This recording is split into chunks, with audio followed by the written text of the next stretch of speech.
UK. Thank you, the Cabinet Secretary. All members. That brings us to an end of statement. We now move on to business from the Green Party, and I'm going to call Ross Greer to move motion 2809. I would invite all members who wish to speak in this debate to press their request to speak buttons. And I call on Ross Greer to speak to and move the motion. Thank you, Presiding Officer. I'm delighted to have the opportunity to move the motion in my name. Every young person in Scotland has a right to education. It's enshrined in international law. And young people with additional support needs have a right to support to ensure that they can get the high quality of education they deserve. That's enshrined in the Education Additional Support for Learning Scotland Act. And by some measures, we're doing not too bad. Currently, Scotland is ranked highly amongst international measures on inclusion in education. The OECD puts us alongside Norway, Sweden and Finland as part of a small group of countries with highly inclusive education, well above the average. This is good company to keep in international educational rankings. But by other measures, Scottish education is not doing nearly as well as it should be. And one of those is how we support our children and young people with additional support needs. In schools across the country, additional support for learning staff work exceptionally hard to ensure an inclusive environment for young people with additional support needs. This means supporting pupils with a range of additional needs, whether it's those who've learned English as an additional language, who have dyslexia, behavioural difficulties, or who are on the autistic spectrum.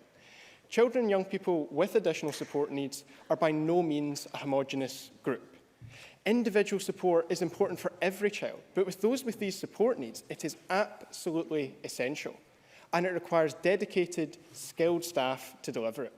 The importance of teachers and assistants qualified to provide additional support cannot be underestimated. Today, there are just under 3,000 ASL teachers and a further 5,500 additional support needs assistants in Scotland. They're providing a vital service to over 150,000 pupils in our schools. That's over a fifth of all Scottish pupils who have an identified additional support need.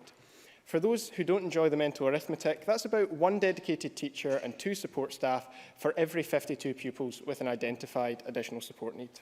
With the level of individual support required, though, as already mentioned, this just isn't enough, and it's less than where we were just a few years ago. In 2010, there were just under 3,400 ASN teachers. That's a drop of around 400 staff in just a few years. In that same period of time, the number of young people with an identified additional support need has gone up. Since 2013, we've identified an additional 22,000 young people in Scottish schools with an additional support need. Mark MacDonald. I'm grateful to Ross Greer for taking the intervention. He will know that the statistical collections were changed in 2010 and now capture a much broader range of what would be classed as additional support need.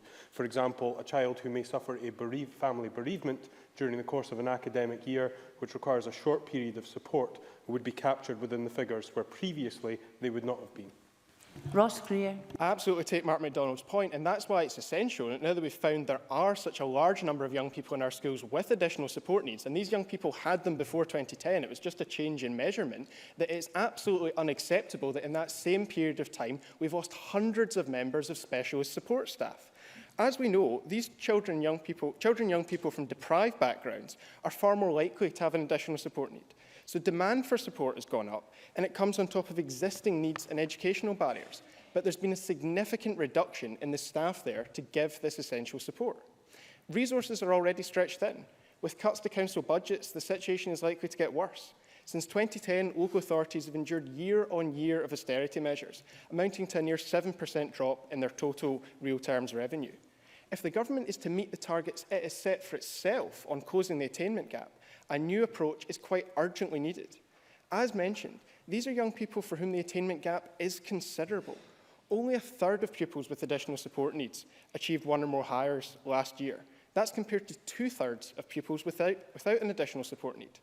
And whilst the level of attainment amongst young people with ASN is rising, something that we all welcome, it does not take away from the very unequal reality that these young people face.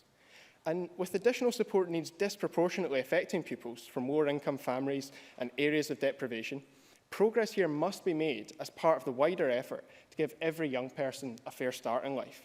But the specific needs of individual young people with additional support needs cannot be lost in that wider debate. As it stands, we are concerned that this is not being given adequate regard. The Cabinet Secretary's delivery plan has one fairly cursory mention of ASN, saying that they will consider the impact of issues such as looked after status, additional support needs and English as an additional language, before quickly moving on. Without action, the Scottish Children's Services Coalition has warned of a lost generation of vulnerable children arising out of this combination of spending cuts, staffing cuts and a rise of pupils requiring support. Similar concerns over cuts have already been raised by the Association of Head Teachers and Deputies in Scotland, by the EIS, by parents and by young people themselves.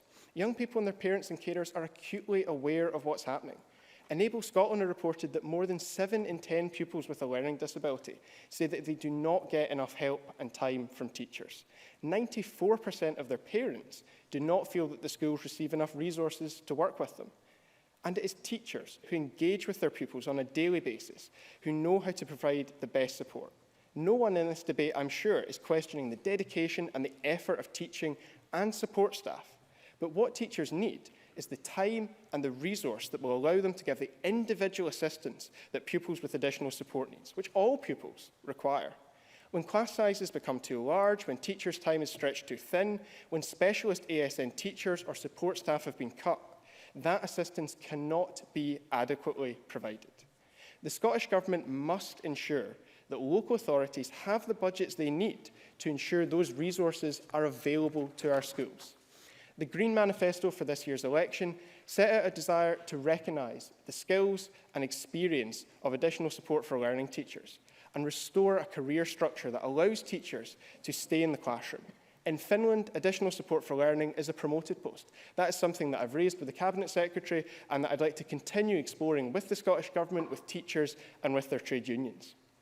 Today, we are asking the Scottish Government to commit to bringing forward a budget that will allow councils to ensure more additional learning support teachers and support staff to be present in our schools, to reverse the cuts of recent years. And it is worth mentioning that again. We are not trying to simply raise capacity to add to what was already there. What was there has been disappearing. Hundreds of staff have disappeared in recent years. We need to get back to where we were a few years ago before we can start improving on that point.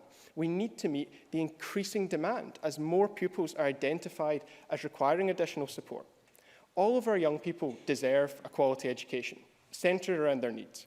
I hope that the Scottish Government will take on board the suggestions, not just coming from ourselves, but from trade unions, educational experts, charities, parents, carers, and of course, young people themselves.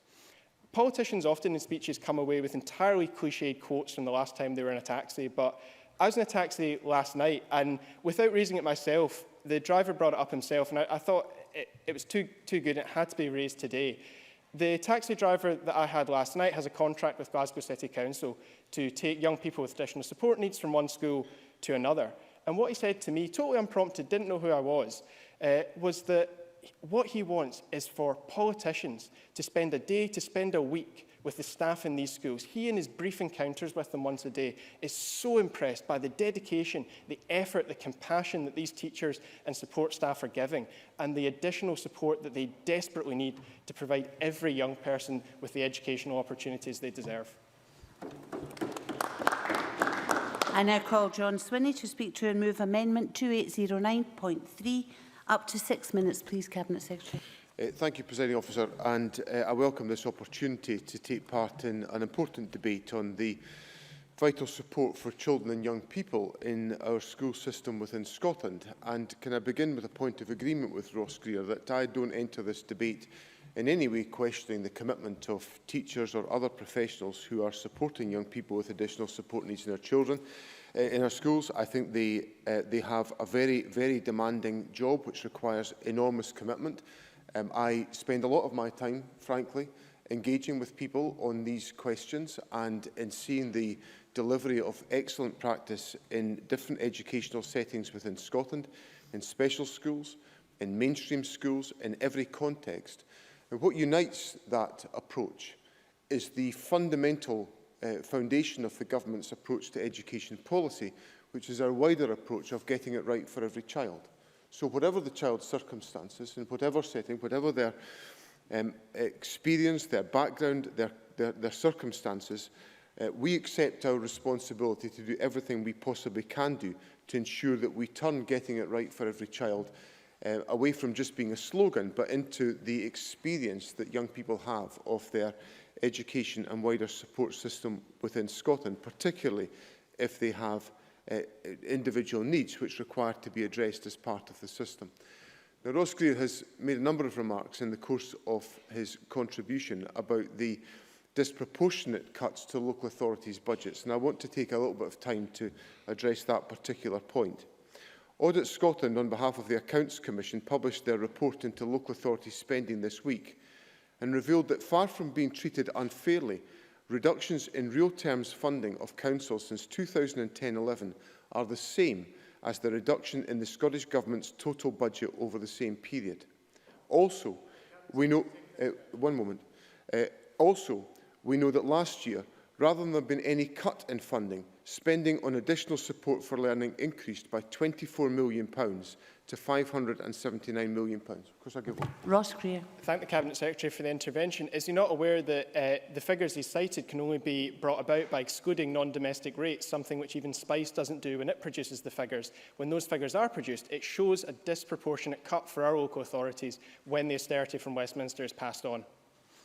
John Swinney. The total analysis is the analysis of the Accounts Commission, which I've cited, which is regularly cited to the Government as the touchstone of authority on these questions. And I simply informed the debate about the conclusions of the Audit Scotland report, which demonstrate exactly the point that I've made. Now, I'm committed to ensuring that all children and young people receive the support that they need to support their learning in school, and there have been a number of developments to support this as part of the Government's agenda. We've established the Attainment Challenge, which is designed to close the attainment gap and to support children and young people affected by socio-economic deprivation to secure improved educational outcomes, which will also bring with it new resources that will be applied to the delivery of school education. We have developed and published the National Improvement Framework, which is intended to drive both the excellence and equity in Scottish education, through new and better information to support individuals' children's progress, which is at the heart of delivering the Getting It Right for Every Child agenda. We will be in a better position to identify where improvement is needed, and we will have a better understanding of children's needs to ensure that these can be supported effectively. And the consultation on the governance review is designed also to ensure that our schools are equipped with the approaches and the skills to ensure that they can best meet the needs of children as they present themselves in individual schools. Now, the debate also touches on the presumption of mainstreaming, a principle that was established in law in 2000. That legislation offers children and young people with additional support needs the opportunity, where it best suits their needs, to learn in their communities and to sustain and build the friendships and the relationships that will last through their lives. The legislation also allows for exceptions to be made for children and young people whose needs may be best met through specialist provision. And I have seen young people with additional support needs operating satisfactorily and well supported in mainstream education, but also within a special educational provision. And the key point is that we must make judgments, and our education system must make judgments about how the needs of individual young people are met, and to ensure that is done appropriately. The Government also takes forward its responsibilities through the Additional Support for Learning legislation, which was passed by Parliament in 2004. And that Act fundamentally changed the way in which young people and children are supported in schools, moving away from a model of medical deficit to a legislative framework which focused on barriers to children's and young people's learning within our school system. And the Additional Support for Learning legislation gives a fundamental base to the approach that the Government takes on all of these questions. The Scottish Government is determined to ensure that we use the resources available to us wisely in partnership with our local authority partners to ensure that we meet the needs of young people with additional support needs. It is absolutely vital that every child, no matter their background or their circumstances, are effectively and well supported by the provision that we can make available. That provision will vary from setting to setting, but what is crucial is that we make the correct judgments about the assistance that young people require, that we meet their needs to the full, and the Government is absolutely committed to taking forward an agenda based on that objective to ensure that we deliver equity and excellence for every child and young person within Scotland. And I move the motion in my name. The amendment, Cabinet Secretary. I now call Liz Smith to speak to and move Amendment 2809.1. Thank you, Deputy Presiding Officer. And can I move the amendment in my own name? I think in the current educational climate, it's probably not surprising that media attention is obviously on some of the other issues, and it's all too easy to let the focus on additional support for learning take a back seat. And of course, that's just not the way it should be, and why we have very great sympathy actually for many of the comments made in the Green Party's, not only in Ross Greer's speech, but in the motion, although we do have a little bit of a problem with the last bit of that because of the specific focus of budgeting, which I'll come to a little bit later on. But that said, there's absolutely no disagreement about the need to ensure that every child with ASN receives the appropriate help in the efficient and timely manner, and that support extends to the home and to the local community, as the Cabinet Secretary has rightly said. It's not just about what happens in schools. And I think that's been very much a feature of the additional support needs legislation, particularly the point that was the adaptation of that legislation in 2009.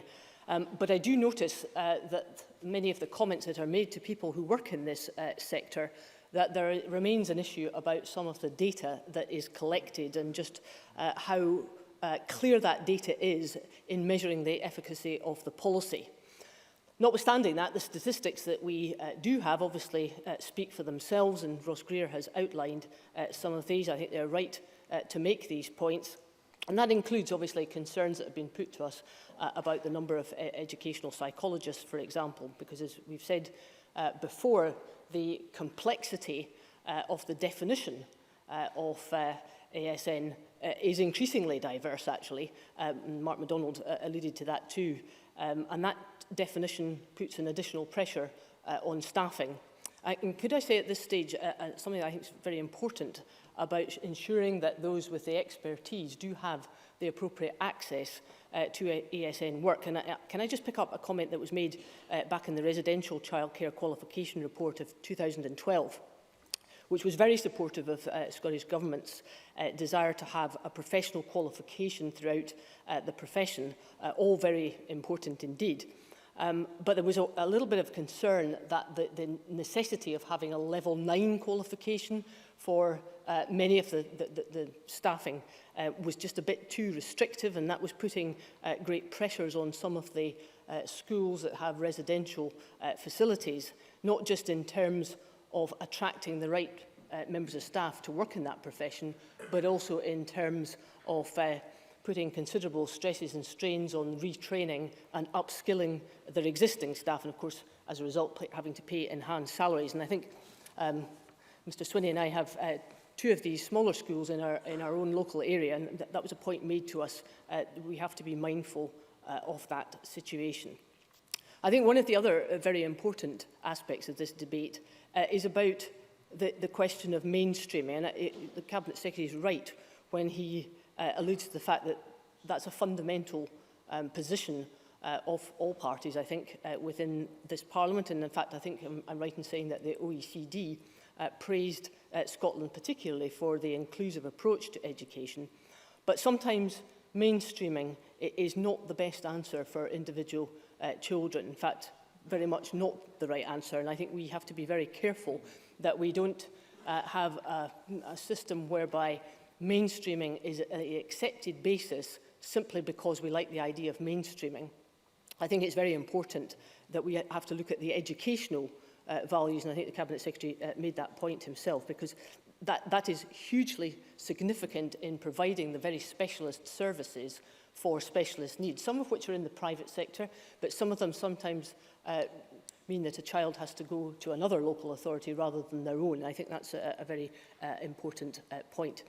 Could I just raise one issue which follows, I think, the event that some of us attended yesterday, which was the launch of the STEP programme, which is Kenny Logan's approach to ensuring that all children, no matter whether they have additional support needs or not, are involved in physical literacy exercises which help them to stimulate other aspects of literacy. And the Cabinet Secretary has been very supportive of the STEP programme, and I think we were very impressed by the compelling results which have gone with some of the pilot studies, particularly for those children who do have additional support needs.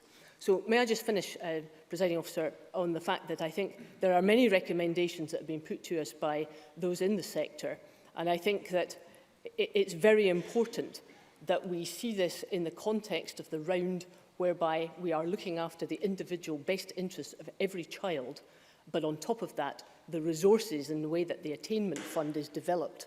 I think we have to ensure that that is carefully looked at, because I think that could give long-term advantages to those who have additional support. I call Daniel Johnson. Up to 5 minutes, please, Mr Johnson. Thank you, Deputy Presiding Officer. I would like to thank the Greens for this motion this evening, because I think it raises important issues. Important because I think we need to be frank about the fundamentals of how education is being delivered in our schools. And I'd also like to thank Ross Greer for raising so consistently the issue of additional support since he came into this Parliament. It goes to the very heart of how we deliver education. Because if we are serious about child-centred education, about getting it right for every child, then we need specialists and support staff in order to deliver it. And if we wish to deliver the world-class education, there is simply no substitute for funding. I'm sure that every member in every council area in this chamber has seen the impact of budget cuts to our local authorities in terms of lost janitors, lost librarians, lost music staff.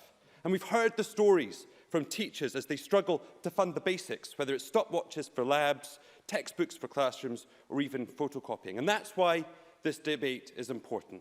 Because if we want to deliver for our children, to build the society and the economy of the future, schools need staff and professionals to deliver that education. And it needs to be funded properly. The record of this SNP government is that on both counts, they have presided over decline. We have fewer staff in our schools, and the impact of the budget cuts is all too visible in our schools.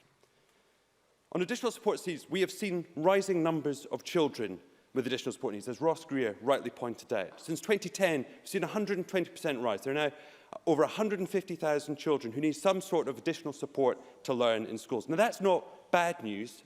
I treat that as good news. The growth does not mean that we have twice as many people who have these issues and struggle to learn. It's a sign that we now know who these people are and what their needs are. It means we are no longer writing off the dyslexic child as being stupid, the autistic spectrum child as difficult, or the ADHD child as naughty. But while we are better understanding additional support needs, the government has not matched that with the additional resources that are required. Indeed, the opposite is true. Additional support needs staff are down by 8%. We have lost almost 500 specialist teachers from our schools, a decline of 13%. We are seeing these staff leave and retire and not replaced. The support and intervention is now often left to classroom assistants or added to teachers' existing workload. But these cuts aren't just confined to those supporting specific additional support needs. Over the last 5 years, we have seen a fall across support staff in our schools. We've seen lab assistants cut by half, technicians down by 20%, librarians down by a quarter. In total, we've lost nearly 3,000 staff from our schools. The picture that is forming is one where we are simply not supporting education in the way that is required. Our schools don't just need teachers, they need a full complement of support staff and professionals to deliver education at the standard our country needs and tailored to each child's requirements. And it's no mystery as to why we've seen this decline. It's not about how schools are organised, managed, or governed. It is because local authorities have seen £500 million worth of cuts to their funding. If you cut from local government, this is what happens. Education accounts for 44% of local government spending. So cuts on this scale have a real and immediate and inevitable consequence on our schools. And the government's response to this? To reform governance of our schools, to blame bureaucracy, to launch more than a dozen consultations and reviews in education. But whether the government centralises or decentralises, whether the government creates new public bodies or scraps them, it will not add a single teacher to our schools and it won't add a single member of support staff. Over the last few weeks, the Education Committee has been examining written evidence from teachers. The picture is one of change fatigue. Endless changes to what they have to teach and how they have to teach. What they want is continuity and support, not more change. As one head teacher put it to me in my constituency, he doesn't want more control over his budget. He has responsibility for most of it anyway, as much as 80%. What he wants is funding to employ enough janitors so he doesn't have to unblock the loos at lunchtime when he doesn't have any janitorial cover.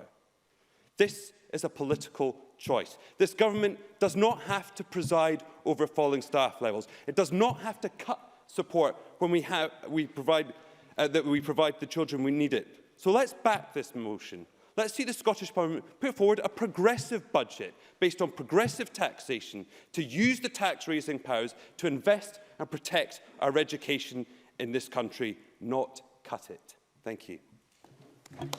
We now move on to the open speeches. We're already over time, so can I have speeches of less than 4 minutes, please, or it will have to come off the closing speeches. So Patrick Harvey, followed by James Dornan. Thank you very much, Deputy Presiding Officer. My colleague Ross Greer began with a recognition of the dedication and talent of ASN teachers and support staff. I think that's something we can all recognise. But also he set out why we need to raise the revenue that's necessary, that we can support them better to do their jobs. The Scottish Government's approach, including its delivery plan, recognises that ASN is an issue that needs to be considered. But if ministers are serious about closing the attainment gap, and I believe that they are, then this issue needs to move up the agenda significantly. And that's the reason why the Greens have brought this motion. Children and young people, particularly from lower income families and areas of deprivation, have disproportionately high additional support needs. And cuts to local authorities where education is the biggest spend will not close that gap or create a more equal society.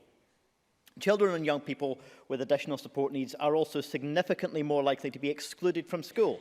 Per 1,000 children, 69 with additional support needs were excluded in the most recent set of annual figures, compared to 16 without. Just short of 9,700 children with additional needs were excluded from school in the latest figures, 2,000 more exclusions compared with 2010-11.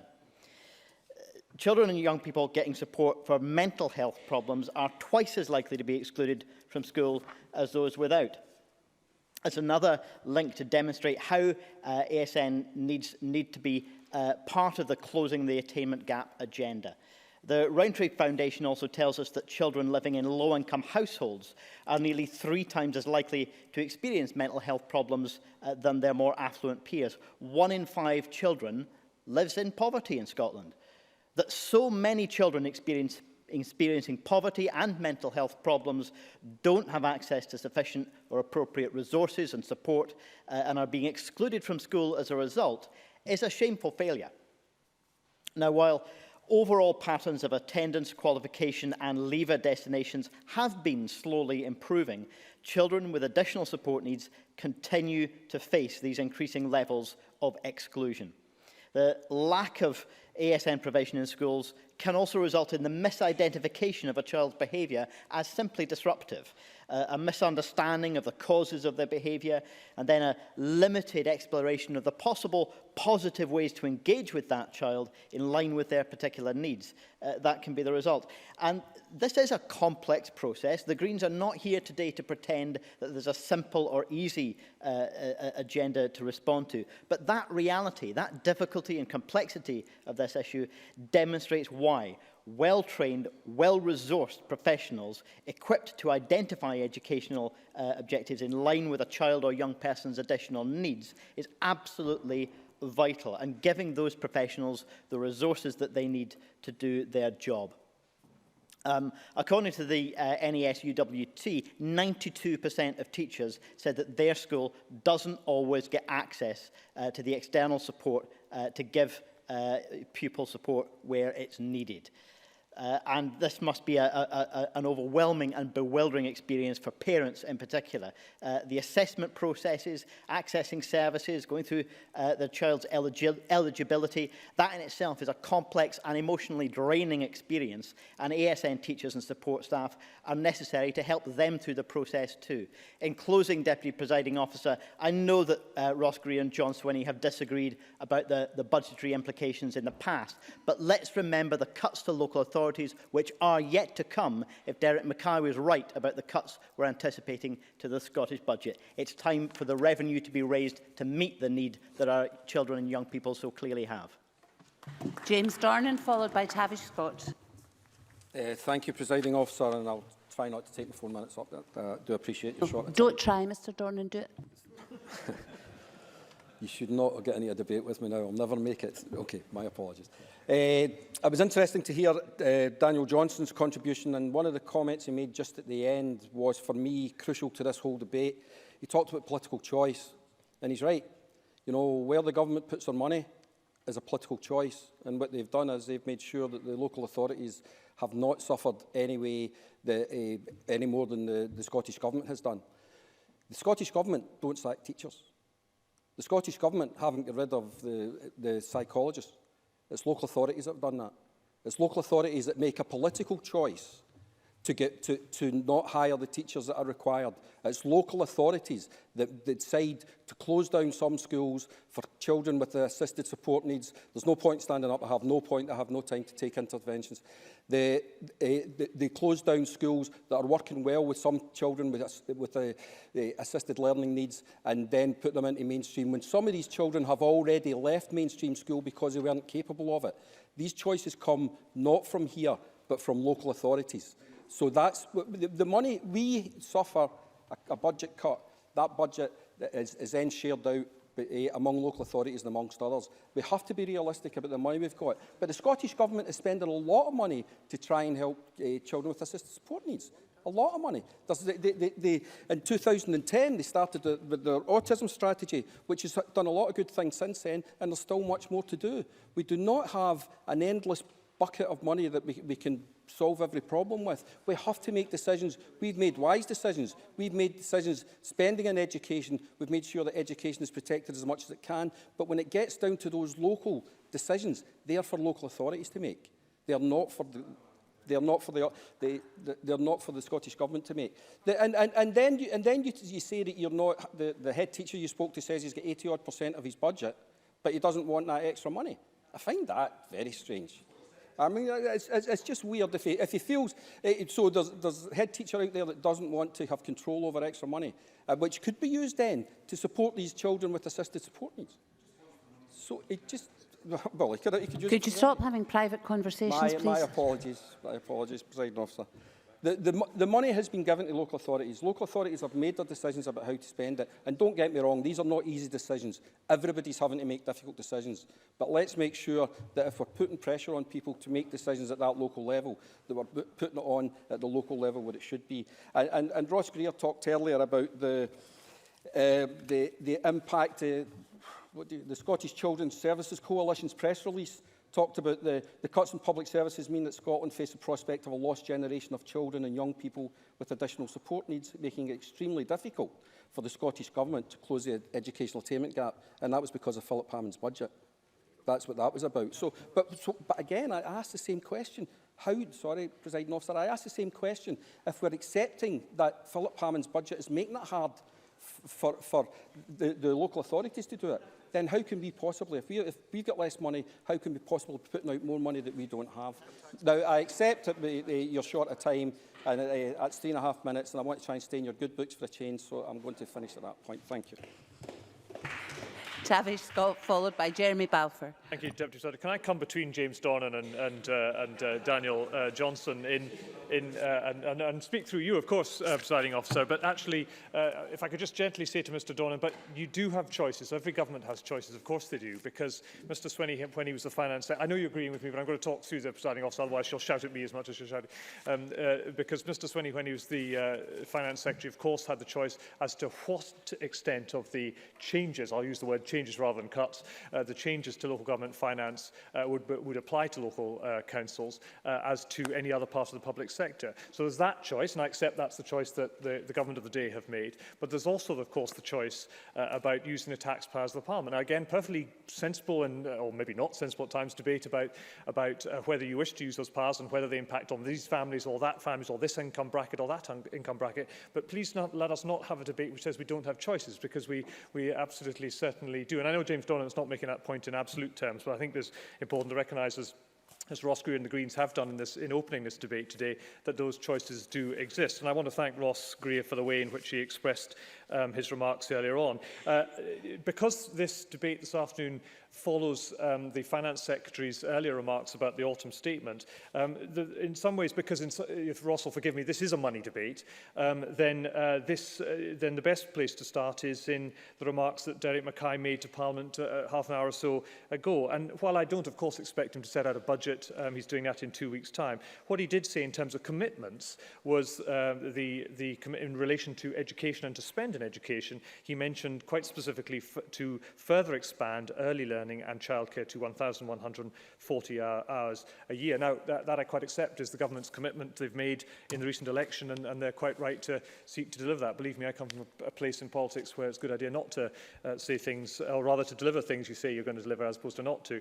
But the important point there, perhaps, is not just in terms of Mr Johnson's remarks to reflect on what has happened, but actually the challenge for Derek Mackay and for his government in 2 weeks' time is to take on what Ross Greer said in his opening remarks, which is, here are some clear statistics which illustrate the demand for additional support needs. And Mark MacDonald made a perfectly fair remark about the widening aspect of how we now judge that and how we deal with that in schools. That's perfectly true and therefore needs to be taken into account.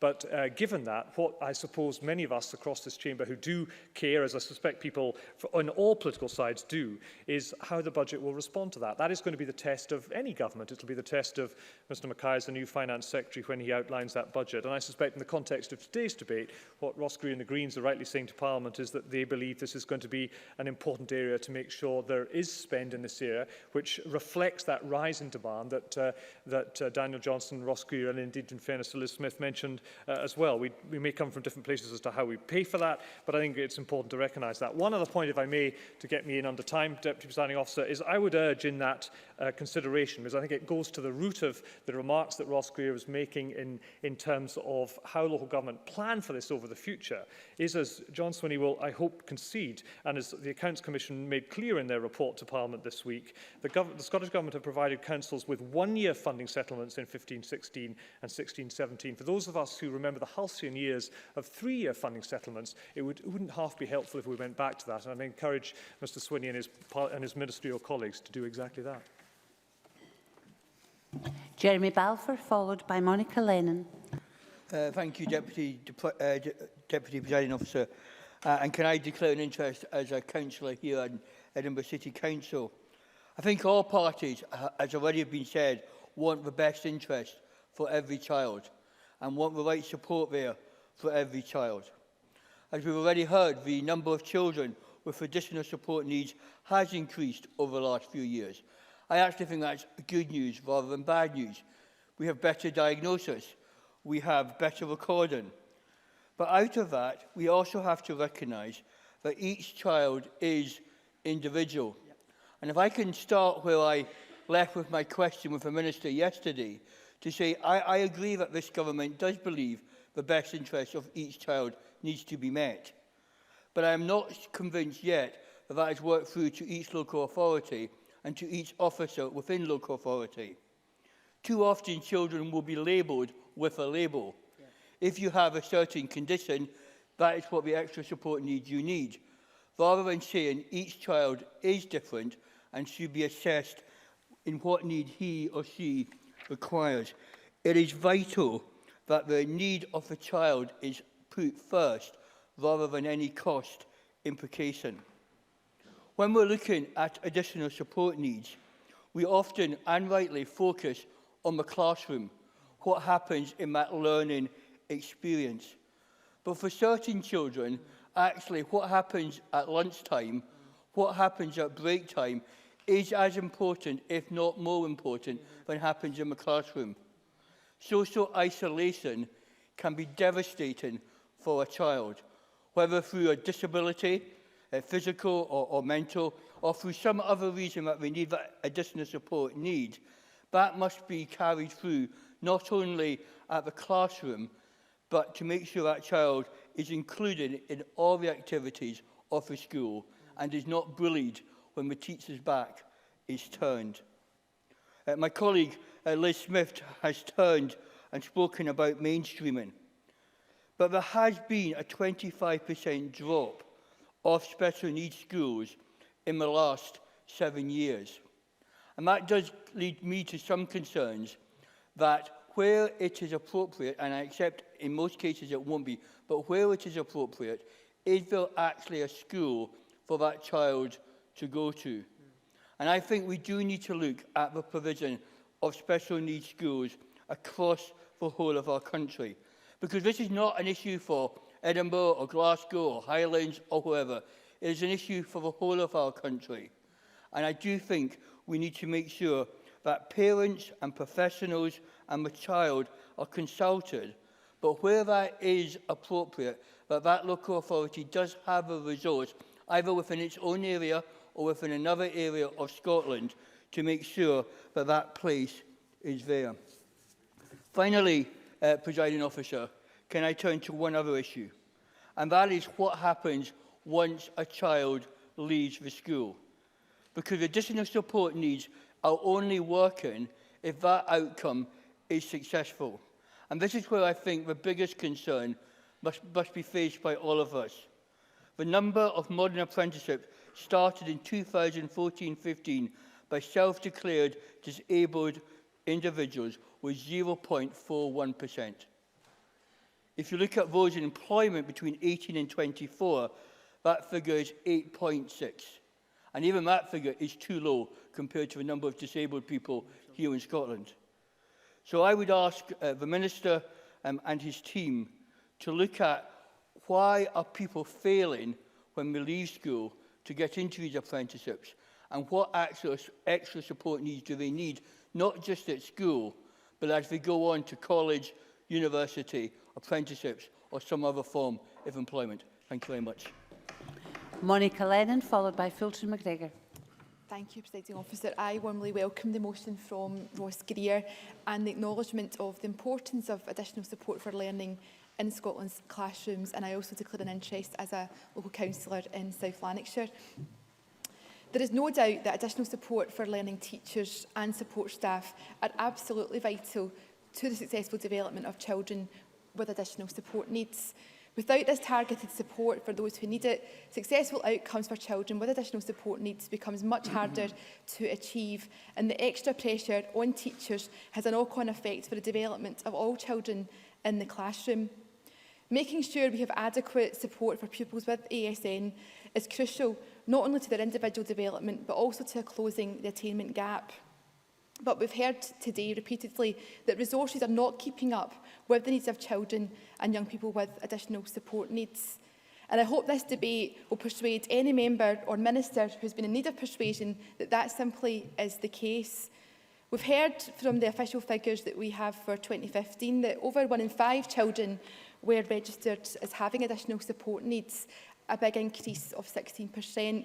As Ross Greer and Daniel Johnson have said, this is a positive that we have improved information about the individual needs of our children and young people, whether, as Mark MacDonald said, it's a short-term issue or a longer-term additional support needs.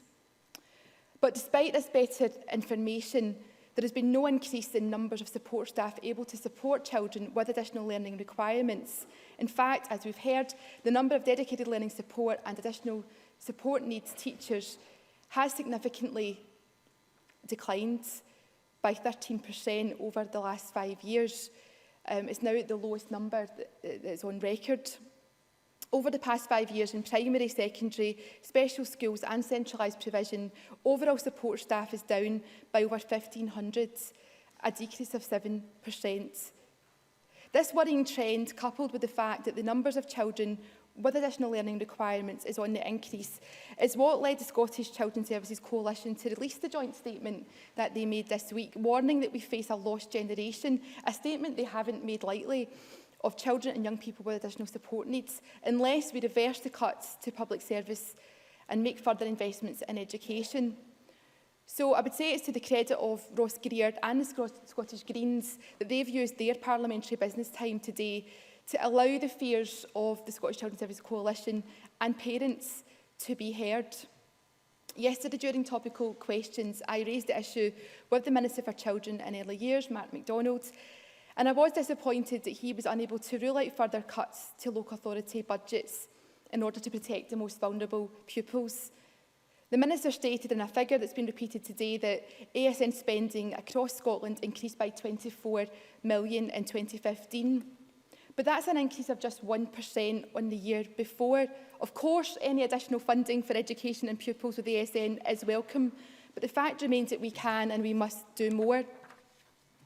Despite attempts to portray local government funding as rosy, the report from the Accounts Commission yesterday shows that councils will be facing a predicted budget black hole of £553 million by 2018-19. When the third sector, parents and ASN staff are telling us that children with ASN are at risk of becoming a lost generation, it's simply not good enough for the Scottish Government to look away or use Philip Hammond as the explanation for all of this. Professionals, parents and organisations across the children's sector are telling us that they need more than what is currently being offered. The Scottish Children's Services Coalition has made it abundantly clear that we must stop cuts to the public sector and increase investment in services to protect the most vulnerable. That's why I'm happy to finish and fully support Ross Greer's motion today. The last of the open speeches is Fulton McGregor. Presiding Officer, it's a pleasure to speak in this debate, and I would firstly like to thank you and indeed the Green Party for bringing this to the Chamber and giving me the absolute honour of being able to stand here in our Parliament on St Andrew's Day. It really is a privilege. Presiding Officer, as others have said, there can be no doubt that the Scottish Budget faces major challenges as a result of the cruel cuts from Westminster, and we heard a bit more of that, as others have said, in Derek Mackay's earlier speech regarding the autumn statement. It is a credit to the Scottish Government that areas such as additional support for learning have been protected as much as possible. Clearly, there are challenges in maintaining and improving the additional support needs provisions in our schools. However, I do believe it's disingenuous for our opposition parties to suggest that challenges are the result of budget decisions by the Scottish Government. For example, as others have mentioned, the Scottish Children's Services Coalition notes that there is an increased demand for additional support in our schools as a result of broadened legal definition of additional support needs, as well as an increased identification of those needing assessment and intervention. And as Jeremy Balfour's noted, that can only be a good thing. My own personal value base, I'm not really going to have time, Mr Johnson, because it's only 4 minutes. My own personal value base and experience leads me towards supporting inclusion wherever possible. I think that when a child is supported with his or her peers, this is in the best interest of everyone.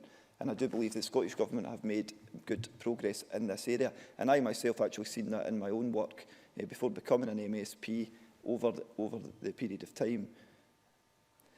As others have said, inclusion includes a wide range of individuals. And to name just a few, it can include individuals who have been bullied, have behaviour or learning difficulties, are suffering a bereavement, or are looked after by the local authority. And I know the Chamber's spent considerable time looking at that particular issue. And that brings me to my next point, that there are massive discrepancies between local authorities in terms of who they define as ASN, with North Lanarkshire Council, my own area, being as low as 8%, compared with that being around 20% in some other local authority areas. And this fits in exactly with what constituents are telling me when they're coming to surgeries or coming to my office to meet me. A lot of parents are coming to me desperate, feeling not listened to by the council, feeling that the child is not getting the support they need. And I've even had a couple of cases recently where parents have actually taken steps to remove their child from the education set-up in a bid to try and get the council to take some action. These parents are under absolutely no illusion. They're not coming to me as an SNP, MSP, blaming the government. They are saying the council are not listening to them. So I would go back exactly to James Dornan's point and say that yes, well, we've all got a role to play in this, that we need to look at where the actual decisions are being made. James Dornan also mentioned North Lanarkshire's one-stop shop, and that's an absolutely fantastic service before its funding was cut by the Labour Council. It was a service that covered my own area as well as all of North Lanarkshire and had fantastic results. As I said, I can't. It's 4 minutes, nearly finished. It consistently got positive results, and I have to mention my ex-colleague, Councillor Rosa Zambanini, with many parents who led up a protest against this closure, but unfortunately the local Labour Party would not listen. That said, I do need to say that the Hope for Autism organisations who I met at the Caring for Carers event at the Coatbridge College campus, they've been absolutely fantastic in stepping into the breach. Presiding Officer, I believe that we must focus in the future of the recent decision of the Parliament to increase the rates of council tax in the 4 highest bands means that more funding will be available to schools throughout Scotland, and I expect that that will lead to more money being spent on additional support needs in schools. It would seem, Presiding Officer, that on today, St Andrew's Day, the Westminster Government had no intention of reversing the cuts, and for me, there is no doubt that until such time as this Parliament makes all of our own decisions about our own priorities, there is more strain to come for those most in need. And I welcome the commitment of this Government to increase funding in this area. McGregor. Thank you very much. Closing speeches. Ian Gray, absolutely no more than 4 minutes, please, Mr Gray. Thank you, Presiding Officer. I wanted to start with a point of, I think, underlying agreement in the debate, but one which was examined to a degree by Liz Smith and Jeremy Balfour, and that is the presumption for mainstreaming. I think it is the case that across the Chamber we do agree that those with additional support needs should have their educational needs met in the mainstream. It's worth noting that it's not so long ago that that was not the case, and that's a change. And indeed, if I'm honest, my mind's changed a bit on this over the years. When I was younger, I was probably much more hardline and believed that absolutely everyone should be in the mainstream, and I think I've softened my view a bit. Nonetheless, Ross Greer made mention of the fact that 95% of pupils are in mainstream, and that is considered outstandingly inclusive internationally, and I think that's something we can be very, very proud of. But what we have to understand is that the promise of mainstreaming only works if it is matched by the promise of the support that is needed in order to allow the young person to achieve all that they can in that setting. I know this from my own experience way back in the 80s when I taught at Grace Mountain High School in this city. On that campus was also Kames School, which at the time was the school for the partially sighted. And pupils from Kames would spend some of their time in mainstream classes, my class, my science class, and it worked incredibly well. It worked well because my class size was kept smaller to allow it to happen, and because they came with specialist support staff as well who were able to assist them. But what happened over the years was that additional support disappeared. Class sizes went back to their maximum, and the additional support teachers disappeared. And I knew then the service that was being provided to those young people was simply letting them down. I couldn't do it. So the service only works when we do not allow it to be squeezed by cuts.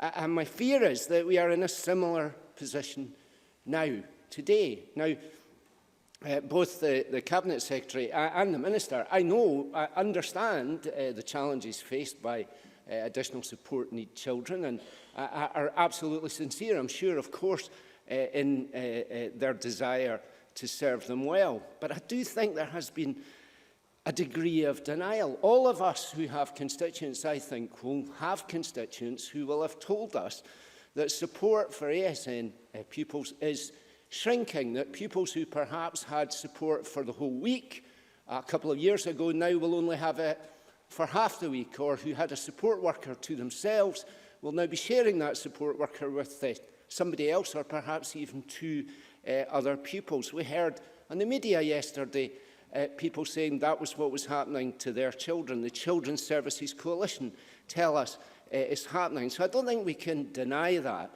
And I say to Mr McGregor, I think actually it's not this side of the chamber that's been disingenuous. There's a certain amount of being disingenuous around that additional £24 million. As Monica Lennon said, that's 1%. That's a real terms cut. And there are real cuts in additional support teachers, additional support workers.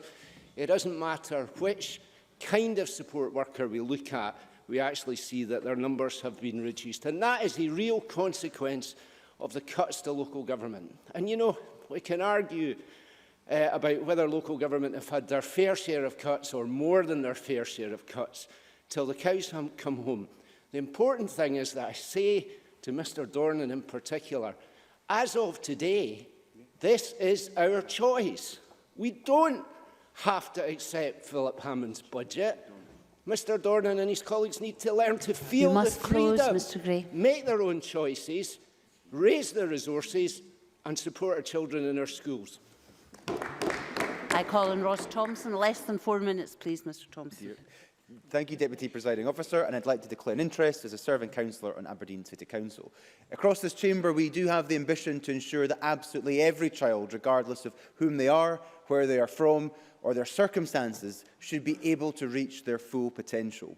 We are aware that the responsibility for delivering positive outcomes for our vulnerable young people falls on the shoulders of our councils.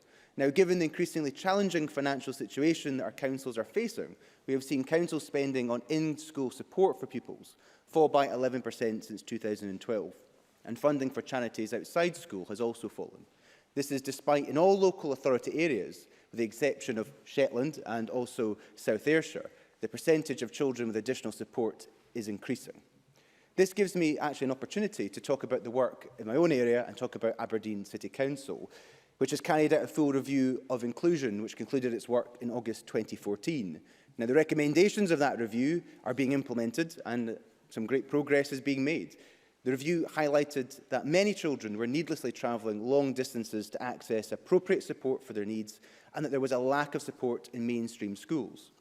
Following approval of the reviews and the recommendations, the Council made a number of changes to help local schools to identify what interventions could be made to meet the needs of a wide range of young people and to ensure that additional resources where required were in place to meet those needs within a mainstream setting.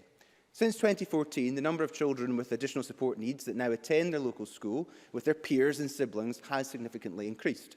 And to touch on the point that was made by my colleague Liz Smith about mainstreaming, but also the important role of parents, is that we've actually seen in Aberdeen that as parents and carers have become more confident that individual needs will be met in their local school, there has also been a reduction in placing requests.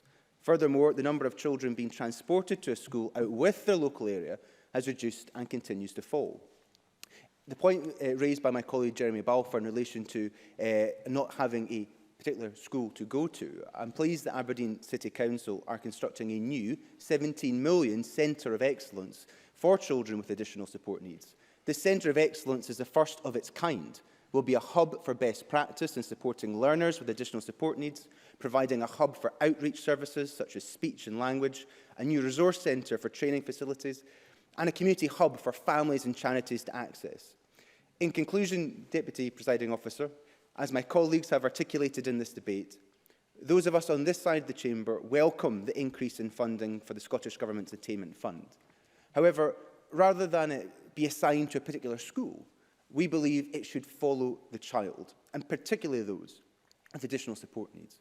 We also believe this money should be allocated on an individual basis to be tailored to the needs of children with additional support needs.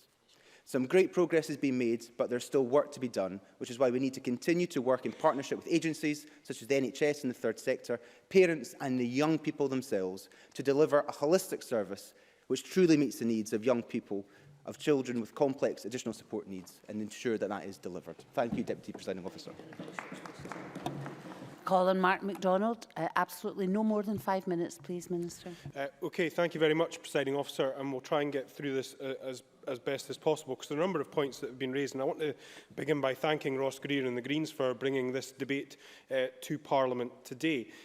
Obviously, we have seen in the media this week the comments regarding the Scottish Children's Services Coalition, who I have met previously and said yesterday at Topical Questions that I'm happy to carry on engagement with them. They have both identified the challenge, but also identified, I think, opportunities in terms of driving greater collaboration. I think that's something that all parties in this chamber have signed up to in terms of the public sector reform and Christie agenda. I think it's important that we examine how best we could take that forward. Well, let's look at some of the points that have been raised by speakers in the debate today. Liz Smith and a number of members highlighted the issue around the presumption of mainstreaming. And while absolutely we want to ensure that children are educated in their local community where that is possible to be done, it's worth noting that there are within the legislation 3 clear exceptions where it doesn't meet the need of the child, where it negatively affects the learning of other children, or where there is disproportionate cost around mainstream provision. we are revising and reviewing the guidance around presumption of mainstreaming, and that will be undertaken during the course of 2017. The debate got into a sphere where speeches from Daniel Johnson, James Dornan, Monica Lennon spoke about the concept of political choices, and they are quite right to talk about political choices. This government made a very clear political choice to put in place £88 million, which was specifically to protect teacher numbers, because what we saw, as Mr Dornan identified, was that unencumbered by that requirement, local authorities, in particular Glasgow, were reducing teacher numbers. 4,000 teachers in Glasgow. Now, that was not a decision that this government took, it was a decision that those local authorities took. And just on the point of political choices, Monica Lennon and her colleagues on the Labour Ventures are quite entitled to stand up and ask for additional resource. They then, when are told that additional resource has been provided and increased, complain that it's not gone up by enough. But then they also have the opportunity now at local authority level. They spent the last almost decade telling us you should remove the council tax freeze. We have done that. We have enabled local authorities to make the political choice to increase the council tax if they feel that that would be a means by which they could increase the resources available to them. And Monica Lennon should know that her own local authority in South Lanarkshire have announced that they have no intentions in the coming budget to increase the council tax. So that is a political decision that they have made not to increase their revenues by increasing the council tax. So I just put that into context for the Chamber when we're talking about the political choices that exist. Patrick Harvey touched on the point around exclusions, and I would say that we are absolutely clear that exclusion should always be a last resort. We will be bringing out refreshed guidance early next year, which will include a strengthened focus on prevention and specific guidance on the considerations that need to be given to children and young people with additional support needs. I met this morning with the National Autistic Society Scotland, and that was one of the issues that came up during our discussions around the issue of exclusions.